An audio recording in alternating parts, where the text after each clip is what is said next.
Hello and welcome to my top 10 Five Nights at Freddy's theories.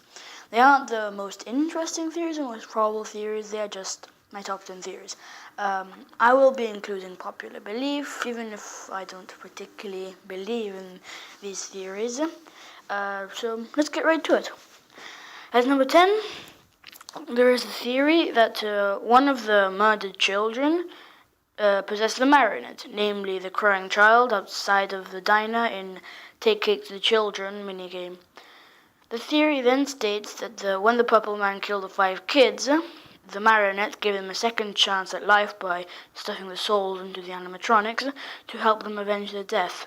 This is probably the most popular theory among fans, and I am half in belief with this, although I do think the marionette has got more to do with the killer than the killed as well. Theory number 9 is a very popular theory which was adopted by many people, including MatPat from Game Theory. Phone Guy is the killer. Personally, I am not in agreement with this theory, but nevertheless, here it is. Phone Guy being the killer would explain what Purple Man is holding in Save Them minigame, and that's why he always talks a bit suspicious and seems a bit strange. And this theory has many holes in it, and I'll probably make another video saying about its problems. Theory number 8 states that Golden Freddy killed Phone Guy. This would explain the screech that only Golden Freddy makes at the end of the 4th night call when Phone Guy dies. Golden Freddy is the most popular suspects among fans, along with Chica, and this theory, although this theory makes sense because Golden Freddy can come and attack you anytime, there is one thing that doesn't add up. Here's what happens when Golden Freddy kills you.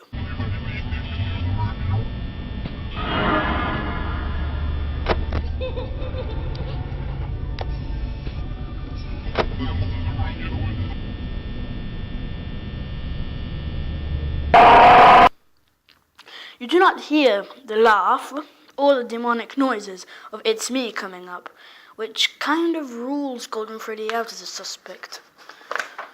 Theory number 7 isn't very popular, but I find it very interesting. This theory states that Fritz Smith is the killer, and he tampered with the animatronics. The theory states that Night 7 is a prequel to Nights 1 to 6, and Fritz was hired as a hacker to keep the animatronics at bay, but he went too far and changed the AI, so they fight him, and to get even, he killed the kids. This theory is very long, I need a whole video to cover it. I think it's a pretty interesting theory, and Night 7 being a prequel would explain why there is a Night 7, because the place is meant to be closed down after Night 6, so there shouldn't really be a Night 7. Theory number 6 is the theory of the living tombstone, that the mother of the crying child killed herself out of grief from the death of her child, and then possessed the marionette.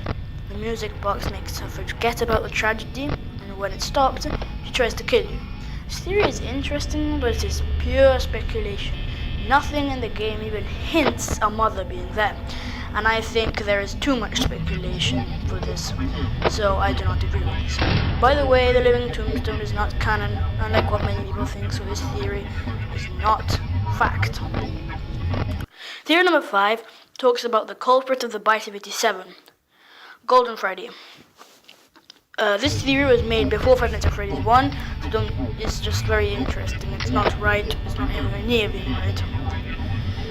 The theory states that Mike is the victim, and since he lost his frontal lobe, he doesn't remember the incident, and looking at the Golden Freddy poster triggers memories, and makes him think Golden Freddy is in the room. This is an interesting theory, and I like it, but bear in mind this theory has been made before Five Nights at Freddy's 2 came out.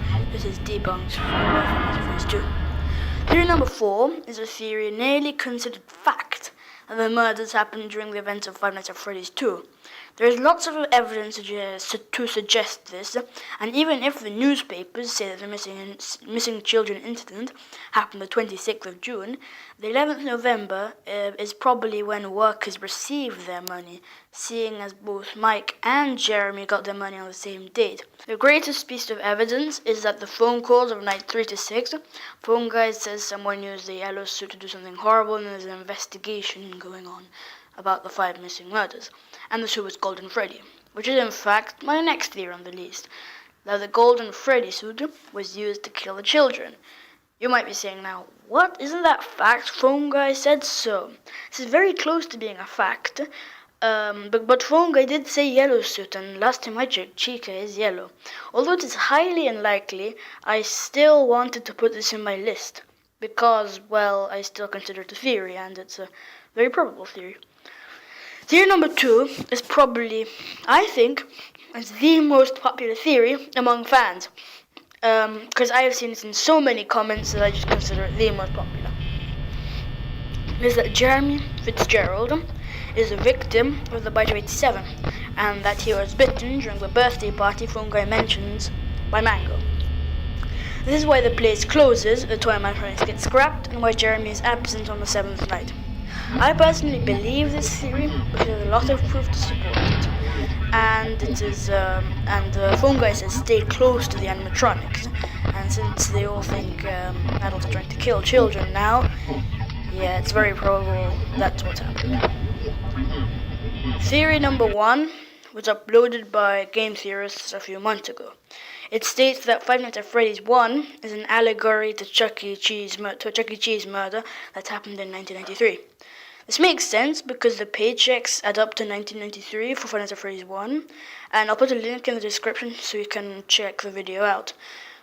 It's very good, by the way. MatPat links the 5 victims to the 5 animatronics. He even goes further and concludes that Mike is the killer, who is having nightmares, all based on his guilt for killing the 5 children. This last bit let the theory down a bit because it is based on more speculation than facts.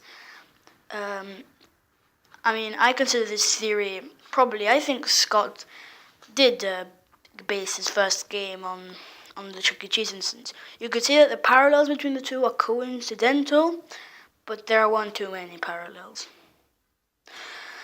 Oh, that was tiresome.